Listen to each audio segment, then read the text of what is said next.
Alright, hello and welcome to Moving Parts Gaming. I'm Riley and this is Fallout 1. Last time we took on some hitman work on behalf of the lead, or the head crime boss in the hub. Killed probably the richest man in the hub, then took over his house as our own. Then we also took out the head of a church, so that was something we did. Um, After we did that, we then decided to turn on our old boss once he didn't have any work left over for us. I mean, you could say that it was also because of a guilty conscience, and that's the reason I'm going for.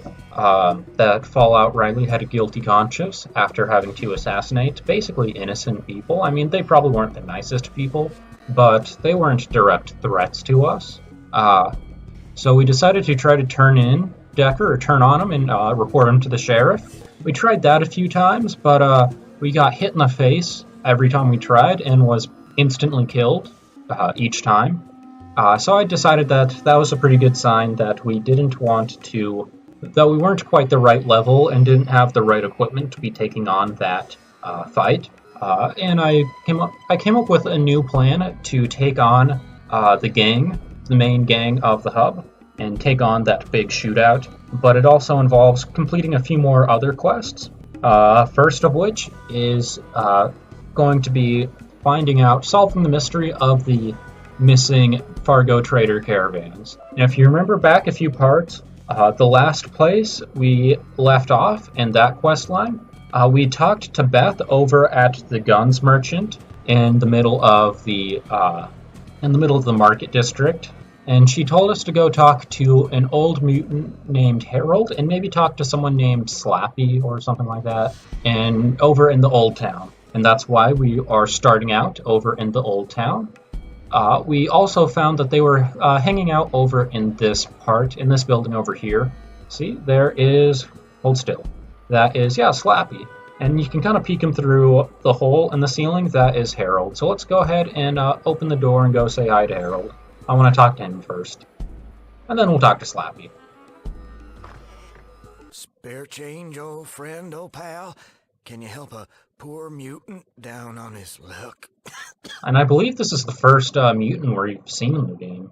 Yeah, I'll go ahead and give you 25. You're all right. And this is actually the same Harold from Fallout 3. If you remember seeing him in Fallout 3. Oh, kind of you, friend. Very kind. You know, if I could clear the gunk out of there, you just might find a tear in old Harold's eye. You might, yeah, he's pretty ugly and all. Is he as ugly as the Overseer or Ariash? I don't know. They're all three of them are really ugly. Oh god, that's his clavicle. You can look right into. Oh, that's disgusting. That must be a shoulder blade. Whatever the arm bone is called, but that's definitely a clavicle, and that means you're looking straight into his chest cavity. Oh god, that's disgusting. Yeah, I think Harold is just slightly uglier than Aradesh. Okay, but we did our charity. I mean, Harold's nice and all. He's a pretty good person. But we also need information on the Deathclaw. And I hear you're the man. That thing. Friend, that is Nightmare City. Why the hell are you asking about that? I'm gonna kill it. Okay. Well, that's like a damn big man is what it is. Got spikes and claws that can cut through the heaviest armor. But don't let the size fool you. It's quick. Well, from what I've heard, maybe whack it in the head. I'd try the eyes. Of course, there's a problem there. So we ask Harold if the Deathclaw has any weaknesses, and he tells us that we should probably just try to shoot it in the head, which is a slight change from the weakness they had in Fallout 4, which was their bellies. But I guess that's okay. So what's the problem with it? Can't look at him. It is said the Deathclaw can hypnotize just by looking. Then it walks up and boom, you're it. Yeah. So he tells us that the Deathclaw can hypnotize you and like immobilize you. That's not really a thing. It's really just like a legend of the Deathclaw, I guess. A bit of a myth of the Deathclaw to explain why they're able to move so quickly. Good luck to you. You're gonna need it. And while we're here, we might as well ask Harold. Hey, it's you. He has nothing. Okay, so hi Harold, how have you Anything been? I can do for you? Let's go ahead and ask him what his Whole story is while thing? we're here. Well, after the Great War, my vault was one of the first to open. Phew, long time. All started with the sirens. I was young, but oh, I do remember that. A lot of terrible years followed, and I remember walking out of the vault late one morning. So Harold tells us that he remembers before the war, which makes him over 100 years old at this point. I don't remember the exact year this game starts, but I think it's a little over 100 years after the war. I'll check next time I have to bring up the Pip-Boy, or I'll check after the conversation ends. Let's ask him where his vault was. Actually, all of these options are pretty good. I'll ask him where his vault was. I'm not real sure anymore. West, I think. Wait, east? Oh, I don't know. So his timeline doesn't match up for him to have been in Fallout, or to be in Vault 15. We know he wasn't in 13. Maybe there's other vaults that he could have been in. I know there's one vault in particular. I'm just thinking of all the vaults in the game and which ones his story matches up with, and I don't think his story matches up with any of the vaults that you encounter in this game, which means it must be east, because if you go any farther west, you end up in the ocean, or north or south. So what did you do then? I was a trader. Same with Did pretty us. good making a circuit between survivors. Lost a lot of good people, though. I don't think we've lost anyone yet, though. Gangers got 'em. Scavengers attacking the caravans, and mutant son of a dog if they weren't springing up like rabbits with a mission. Had to have an army of guards with just to do a deal. Yeah, Harold probably doesn't have the power of save and load, so we'd probably be losing a lot more people if it wasn't for we'd actually be dead. We've died several times at this point in the game. But yeah, we have the power of save and load, which means that we're able to keep our team alive. And he mentions mutants. Mutants in this game can refer to ghouls, or it can refer to super mutants. I believe in this case he's referring specifically to ghouls, so let's go ahead and ask him where the mutants were coming from, the ghouls were coming from. Because if he was let out within like a lifetime of the bombs falling, and we know that radiation from the bombs causes the ghouls, it would make sense that like there's millions of people just in California where this game takes place. Did I mention that before? Yeah, this is taking place in California, kind of central California. Yeah, you can find maps of like the Fallout 1 and 2 maps superimposed with maps of California, and they match up surprisingly well. I'll show the maps in like a later part, because it's going to become relevant later on. But for now, yeah, let's ask them where the mutants coming from, because there's a lot of people that were trapped like outside of the vaults that would have been hit by the radiation, which means like if even 10% of them turned into mutants, like ghouls, we're talking about like millions of ghouls around. So it makes sense that there were a lot more ghouls back then than there are now. So let's ask them about that. Everywhere. Hell, seemed like you couldn't fart without hitting one. But mostly in the northwest. Oh, in the northwest. That's interesting. You farted northwest. That's a great option. But I want to ask him if he explored that area. Expedition. God, Richard Gray led a small group of us up there. Where did you go exactly? I'm guessing like Richard Gray was one of your friends or one of your oh god, you can look through the gap in it. That's disgusting. I can't remember the route or anything, but I am damn sure it was northwest though. Northwest, okay. So what about your Richard Gray? A little older than me, and friend was he smart. He found the source. And what Some was the sort of source? old military base. Oh, We've okay, left a lot of folks getting in there. so he must be referring to super mutants then. Okay, that's just my bad. I was misunderstanding the conversation and misremembering, I guess. But yeah, he was talking about super mutants, and there was a lot of super mutants back then. And he traced the source to some military base in the Northwest. Okay. How did you know? How did you know the base was the Because dogs? it's like someone went bargain shopping at Mutant Land. Phew, cheaper by the dozens. Can't figure any other reason except that being the factory. Okay, that's interesting. Did you examine the base We got closely? pretty far inside. Wasn't a lot of us left by then. Gray, me, and a couple of others. Okay. One of them robots got Francine. Mark was wounded. Sent him back to the surface. Then it was just me and Gray. What happened We then? made it to some sort of central core, like a plant of some sort. That's when it happened. What A happened? robot crane crashed into us. Last I saw Gray, he was flying through the air and into some sort of acid bath. I was in bad shape and, well, I passed out. Yeah, how did you survive? Didn't. Got killed. God, I love that joke. That's great, but really. Well, I have no idea. Woke up in the wasteland, barely hanging on. Got lucky, and some traders I knew found me days later. Good thing, since I was already changing. They brought me here, and here I've been since. So his mutation's been slow and progressive. That's kind of interesting. It does make me wonder how he got to the surface, though. All I know is it was something inside that base. Do you think it could have been radiation How the related? hell should I know? Gray would have known if anybody could. Anyway, that's But Gray how the was deal killed by went the down. crane. Okay. Thanks for the story. That's interesting. Thanks for letting me tell it.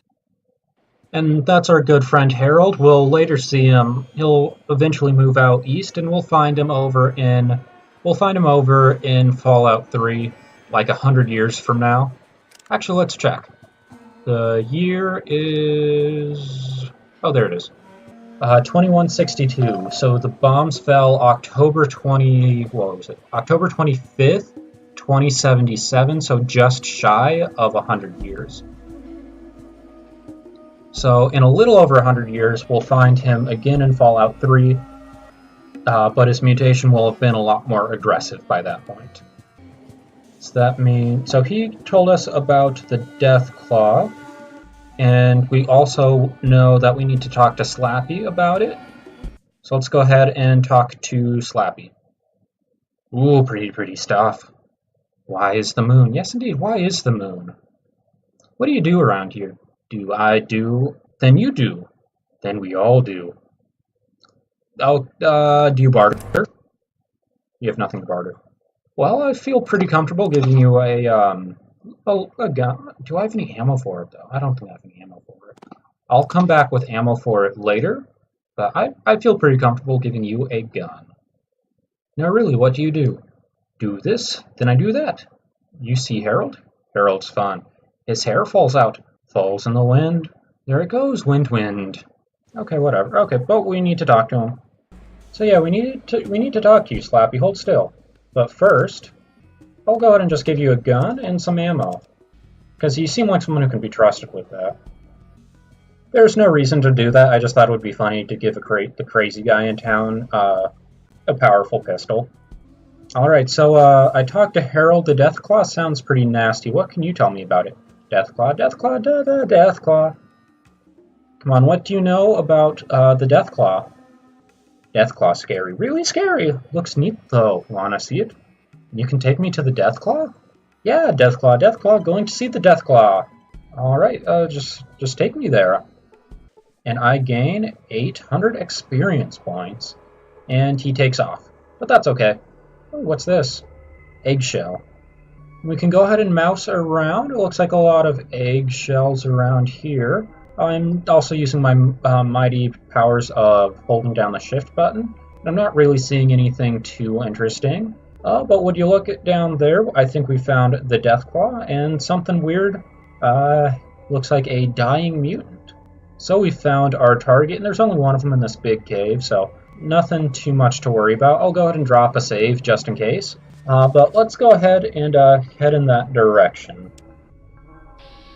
Oh, I got too close. Like right about there. I was planning on like activating combat right there and using like closing the rest of the distance in combat mode. But it looks like the Deathclaw's perception was good enough to see me and activate combat. Ian and Tycho are a little bit farther back than I would have liked them to be, but the Deathclaw's fast and wouldn't have a problem closing in. Oh, we could take a shot at the dying mutant, but I don't really want to do that. Because it looks like he's not hurting anyone, so no point in doing that. I don't want Dogmeat to get too far ahead. Hopefully that won't be a problem. Tycho has the sniper rifle, so hopefully he can take a good shot at it, and I have a good aim, so hopefully this does good damage. 11 points, not the best, and I'm going to deal a bit of the old run and gun. If I get hit, it's not like, you know, a few extra armor class is going to do anything, but if I can cause the Deathclaw to burn a few extra action points, that might be the difference between life and death for me. Ian runs ahead, but I guess that's okay. It looks like the Deathclaw's focusing on me. They take good shots, and Ian's able to knock the Deathclaw to the ground, and I'm standing right there to follow it up, but I don't really want to, I'm not feeling like I really want to take a few steps closer to get like the point-blank shot, because it's going to be standing up in a few seconds. So I'm going to shoot from where I am and go ahead and take that 95. And I do 35 damage, so that's a pretty good shot, and I'm going to keep running away. Dogmeat takes a few steps closer and is not close enough. Looks like the Deathclaw's heading for Tycho this time. Dogmeat's able to hit this time around. And this time, I don't understand why Ian's not using the burst fire on the shotgun. He should be, I'm pretty sure he's using the shotgun. Maybe he just doesn't have the ammo for it. I don't know. Like, the clip's running low. Well, now I can take the burst fire at him. Dogmeat's being completely ignored. Looks like the Deathclaw's in a tough position this time. Oh no, Dogmeat was hit. Yeah, the Deathclaw took more damage than, Dogmeat took more damage than the Deathclaw. Looks like I should reload, and that's okay because I'm no longer the target, and I can just end my turn there. The Deathclaw's going to head towards Tycho, but burns the last of his action points. So it looks like if we don't kill the Deathclaw this turn, Tycho's going to be taking a hit. Let's go ahead and check his health. Almost dead, so hopefully this is enough to take him out, and we don't have to worry about any injured companions. I'm not expecting the Deathclaw to one-shot anyone, though. Ouch, ouch, ouch. Oops, Dogmeat took the full brunt of that attack at 26. Ouch, that's not good. Tycho was critically hit. Oh no, Tycho was killed! And finally, Ian learns how to use the burst fire on his gun. I don't want Tycho to die. I'm going to go ahead and load the save. Let's see if we can't be a little bit better prepared this time around. That's too bad. Oh, and this time the Deathclaw activates a lot sooner. Can I hit it from there? Okay, not really. So I'm going to fall back then. And see if we can't get it to wander into, like, a trap. Tycho, with the sniper rifle, is able to take 2 well-aimed shots at it, doing a total of, like, 25 damage. I'll go ahead and take this opportunity to... I don't want to stop, like, right in front of Tycho. I'll run this way and go ahead and do that. Not a big deal. And I used too many action points to shoot this round, so I'll just end my turn there. Dogmeat's running up ahead. Hopefully the Deathclaw ignores it. Tycho follows up with another sniper shot, 19 damage. No damage, then 3 damage from Dogmeat. Ian misses. Follows up with 10 damage. I don't know if he's really putting that combat shotgun to best use. I'll have to think about what's the best gun to give Ian. Let's see, I have 9 points and it's 6 to shoot, so I'll take 3 steps closer. I have the feeling that the Deathclaw is going to want to focus on Tycho, So I'm going to want to focus as much as I can on the Deathclaw. Tycho reloads, then hits for 26. 4 points. Ian, you asshole! Ian hits Dogmeat instead and blows him to bits. Yeah, that's definitely a load. Ian, you're a dick. Yeah, oops, sorry, Ian. Let's see if sneaking makes any difference. It probably won't. We do get a little bit closer, so maybe that makes a difference. But yeah, the Deathclaw fight has a way of always going south on you, so... And I only hit for 4 damage. That makes me feel great. But yeah, my experience does not differ from most when it comes to this fight. Deathclaw was hit for a smattering of single-digit than 1-digit damage. Oh, we were able to knock it to the ground. That's big damage from Ian with the shotgun. I think it helps a lot to have Ian and Tycho next to each other because the Deathclaw is going to target Tycho, but Ian has the shotgun, and the shotgun has a really high crit chance at close range.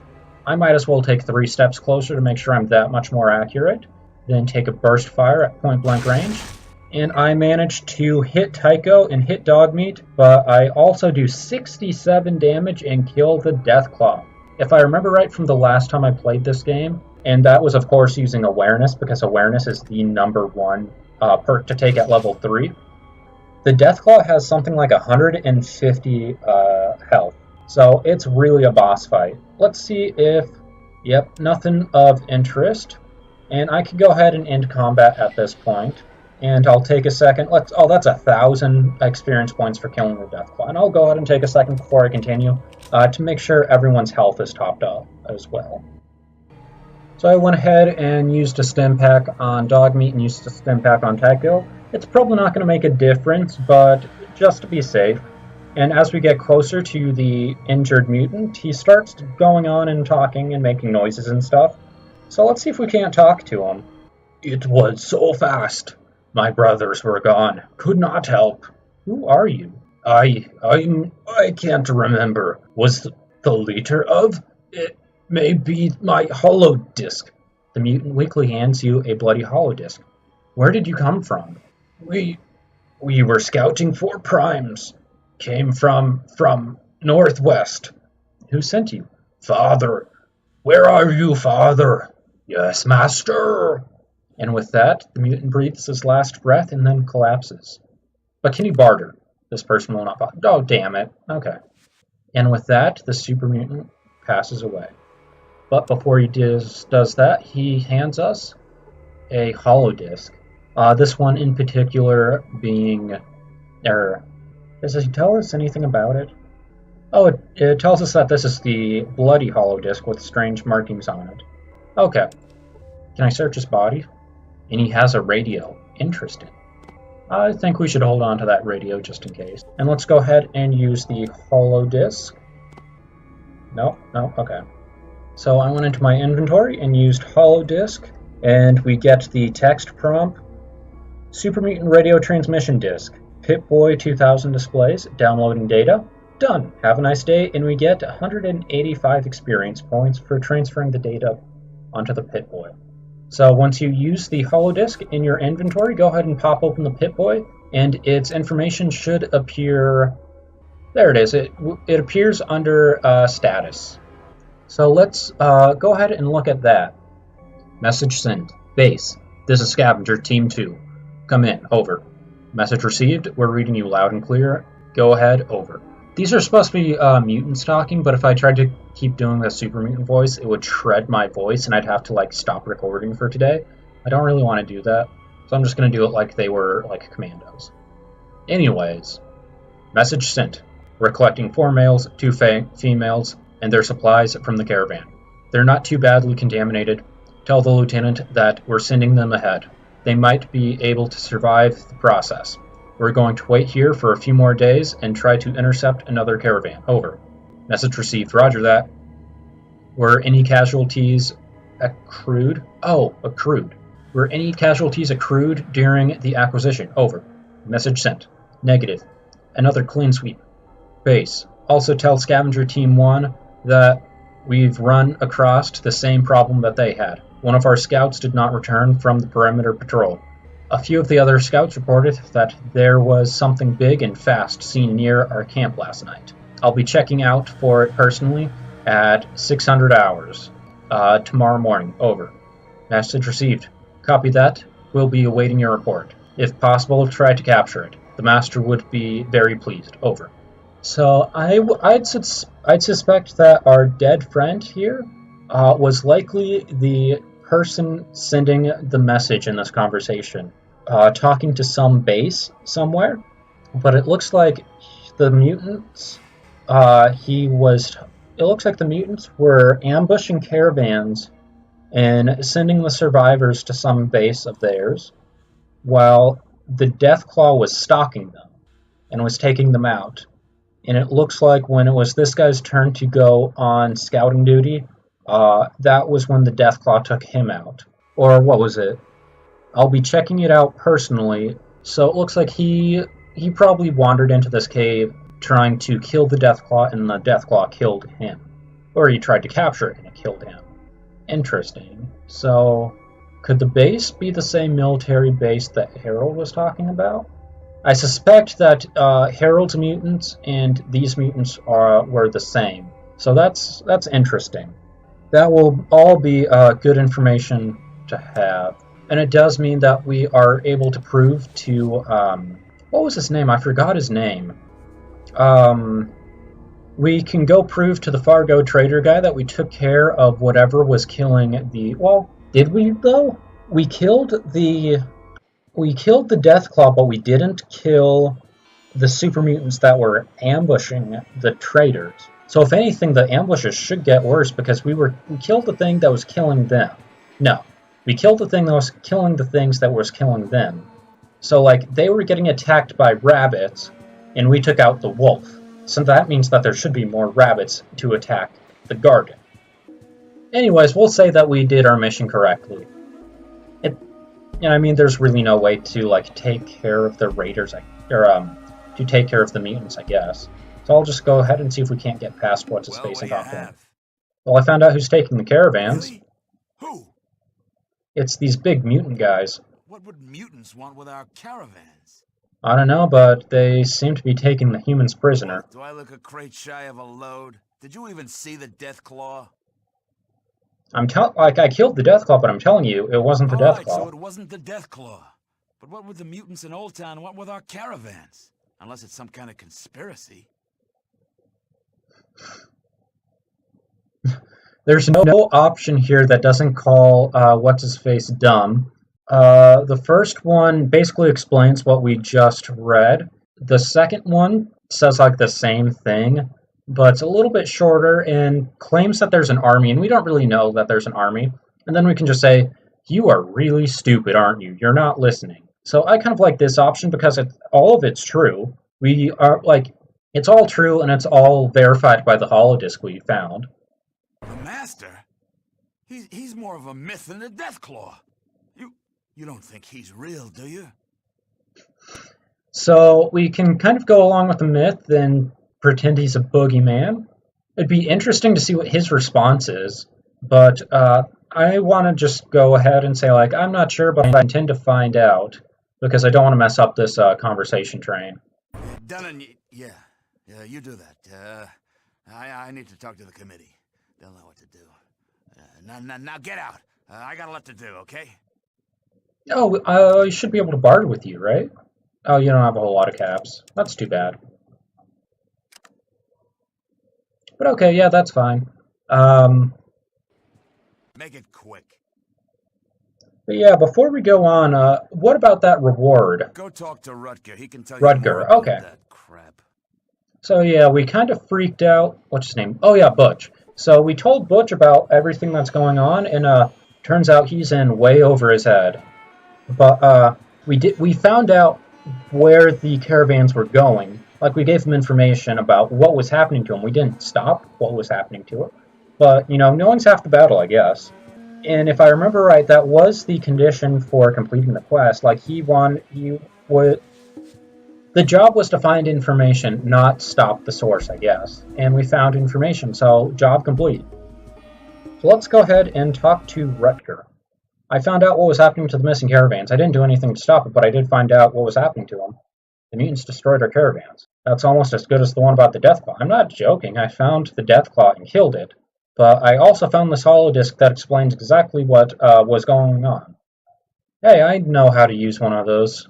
Butch got some gizmo from some scout from the Brotherhood a long time ago that can read these things. Let's see, Rutger inserts the disk into the device and quickly reads its contents. Sorry I didn't believe you. This does not bode well for the good guys. Well, here's 500 caps. Hell, make it 800. And thanks for the information. If you need any work, you will always be welcome here. But first, can I barter with you? Oh, you have a worse supply than Butch. Okay.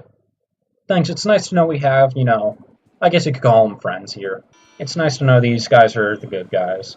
And we got 1,000 experience, too. That's as much as killing the Deathclaw. This is a lucrative quest to complete. Let's go ahead and say hi to Beth real fast. That's weird. We can ask her about the Deathclaw, and it looks like she recognizes that the Deathclaw was not destroying the caravans. But she says it's still out there, but we know it's not out there, because we killed it. Okay, I'll just say I have to go. So we get like a 15% discount for shopping at Beth's, either by starting the quest or by finishing it. And I know that Rutger mentions it when we first started it. I'm just not sure when it takes effect. And if you have very high barter, it is possible to be able to buy stuff from Beth at a lower price than you sell it to her from. And you can use, I think you could do that with most merchants, but you need to have like 2,000 barter to get to that point.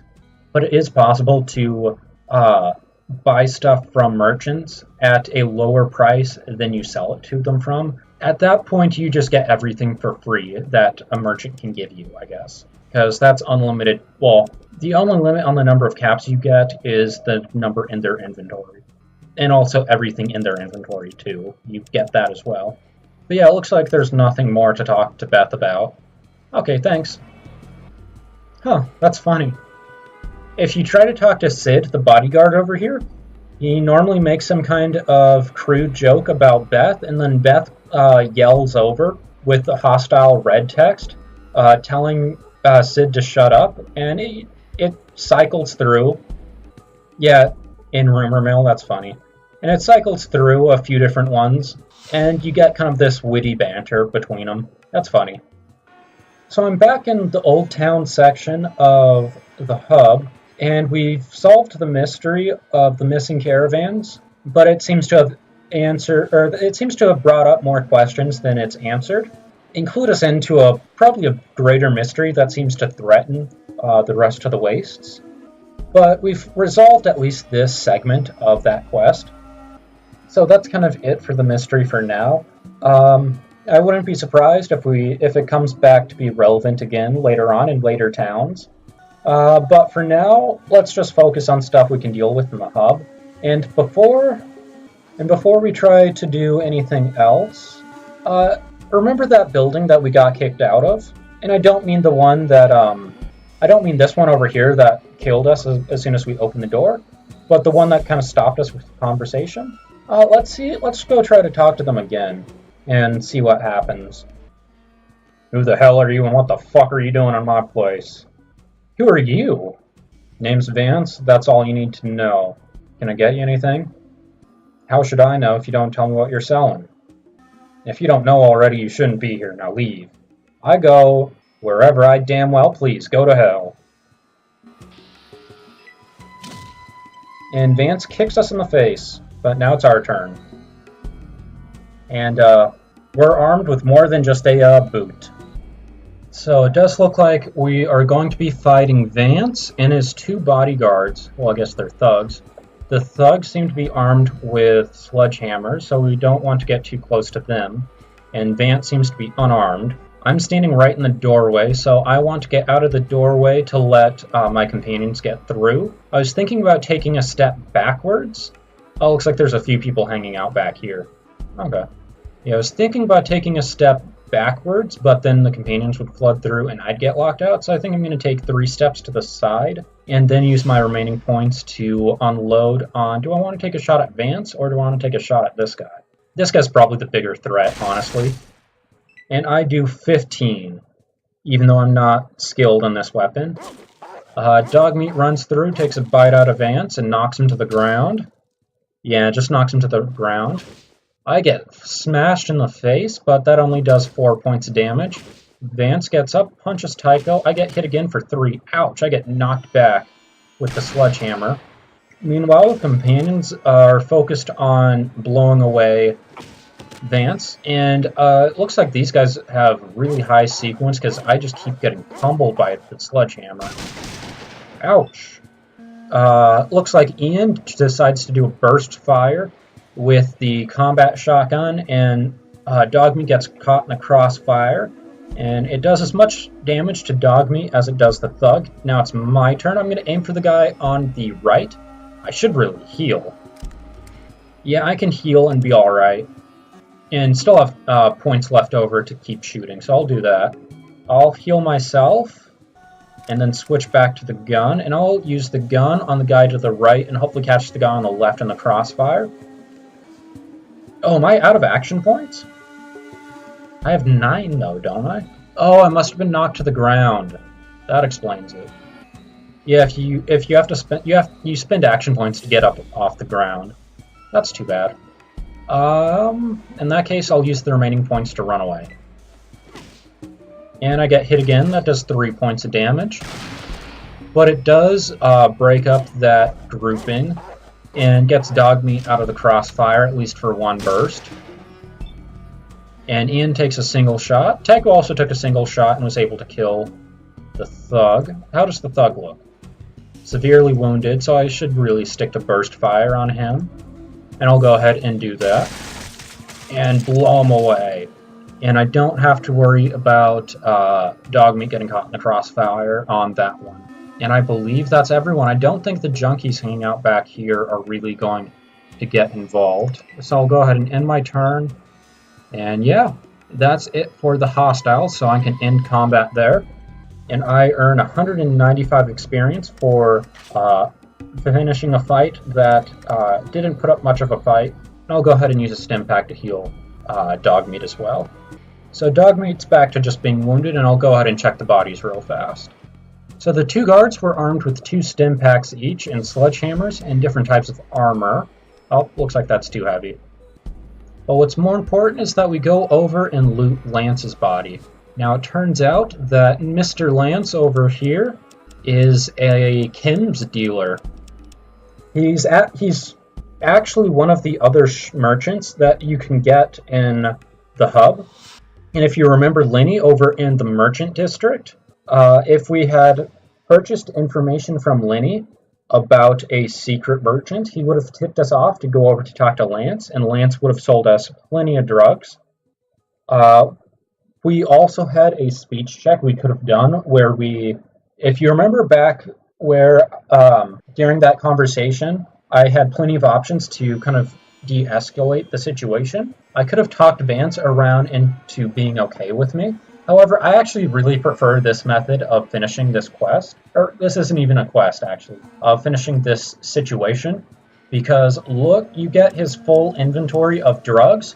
Most of these drugs have no weight to them, and they are some of the most valuable items in the game. So I prefer to come in here and start a fight because it doesn't turn everyone hostile against you, and then loot his inventory once it's over.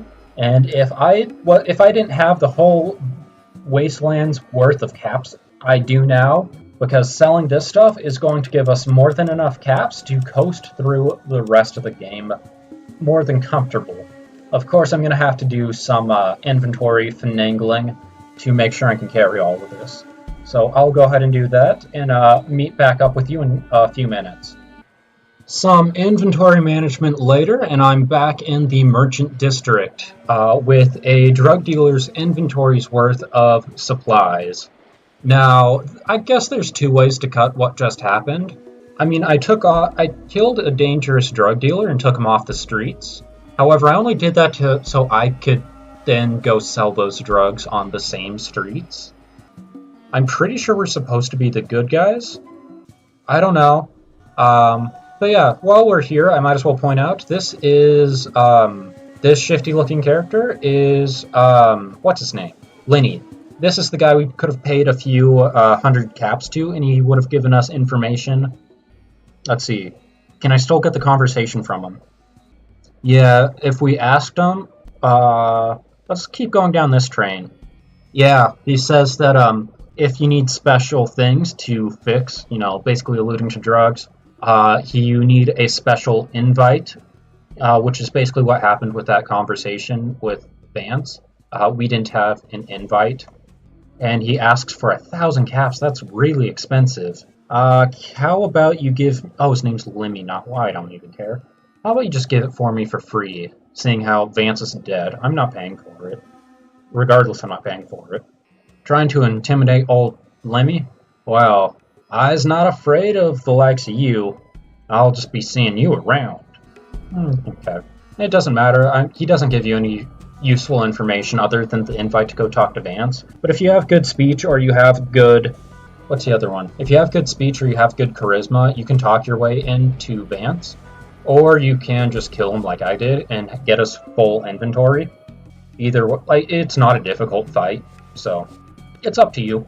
I prefer to kill him, but then again, I'm finding out that I'm not the nicest. Fallout Riley is not the nicest person, I guess.